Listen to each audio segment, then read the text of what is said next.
La chaîne allemande Voice TV ouvre la boîte noire du crime Shangri-La dans la décennie noire.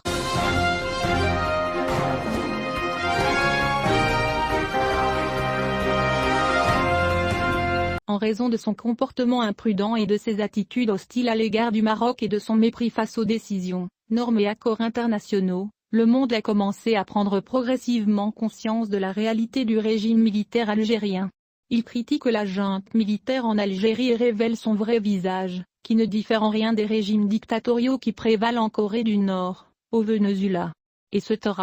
Dans ce contexte, la chaîne de télévision en langue arabe Voice of Germany a publié dans le cadre de l'émission d'information 5e autorité consacrée à Saïd Chanegria, le président de facto de l'Algérie, qu'elle a décrit comme l'architecte de la guerre froide avec le Maroc, et a déclaré que son ascension était associée à des tensions entre le Maroc et l'Algérie et qu'il soutenait les séparatistes du Polisario. Pour tenter de faire la lumière sur ce général sanglant, la chaîne a déclaré que Chanegria est l'un des symboles de la décennie noire et le leader de facto du pays, et a inclus dans le programme un extrait d'une vidéo dans laquelle Chanegria décrit le Maroc comme un ennemi classique, et a déclaré que le chef d'état-major de l'armée algérienne ne manque aucune occasion pour faire allusion au Maroc avec cette description, c'est-à-dire l'ennemi classique. Elle a ajouté que ce général, dont la montée s'est accompagnée d'une escalade de la tension et de la rupture des relations entre l'Algérie et le Maroc.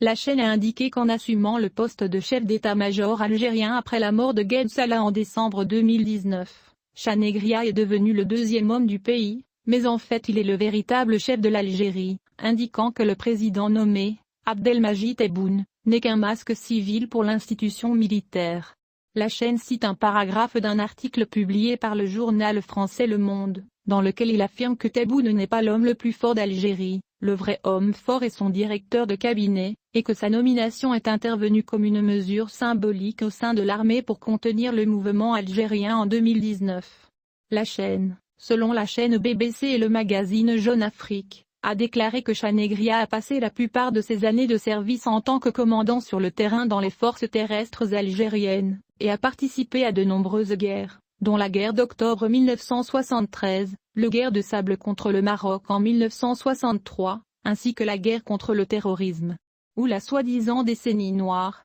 et son rôle à l'époque était sa participation au secteur des opérations dans l'est de l'Algérie, où il était un adjoint de la spéciale unité des opérations. La chaîne a cité le magazine Jeune Afrique disant que Chanegria a terni sa réputation de leader brutal, voire sanguinaire au cours de la décennie noire, ajoutant qu'il a été accusé entre 1992 et 1994 d'avoir commis des assassinats contre des civils, citant ce qui a été mentionné dans le livre La Sale Guerre. Pour son auteur, l'ancien officier des forces spéciales de l'armée algérienne, Habib Souedia. Concernant ses prises de position vis-à-vis du Maroc, la chaîne a indiqué, selon Jeune Afrique, que Chanegria est dépeint comme un faucon anti-marocain, car il a attaqué le royaume plus d'une fois depuis son accession au poste de chef d'état-major. Et je lui ai évoqué une déclaration en septembre 2021, dans laquelle il disait que le régime marocain est allé trop loin dans les complots pour limiter le rôle de l'Algérie. Elle a évoqué ses positions anti-marocaines au Sahara, lorsqu'il a ouvertement qualifié le Maroc d'occupant alors qu'il commandait les forces terrestres de l'armée algérienne.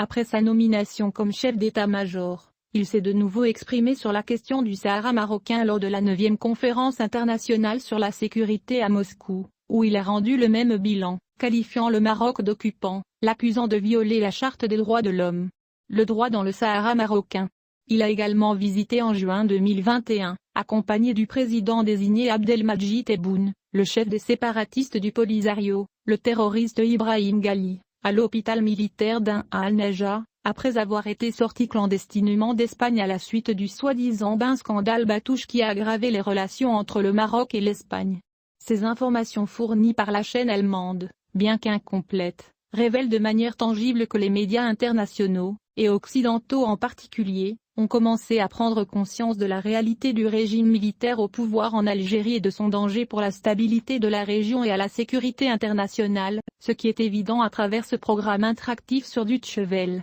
ainsi qu'à travers les nombreuses déclarations faites par des responsables et députés européens après le comportement enfantin du régime militaire en Corée de l'Est, notamment après la rupture des relations avec le Maroc et le refus de renouveler l'accord d'approvisionnement en gaz de l'Espagne et du Portugal par le gazoduc Maghreb Europe, qu'il y voyait les pays européens leur déclarant la guerre économique et une tentative scandaleuse de chantage à l'aide d'armes à gaz.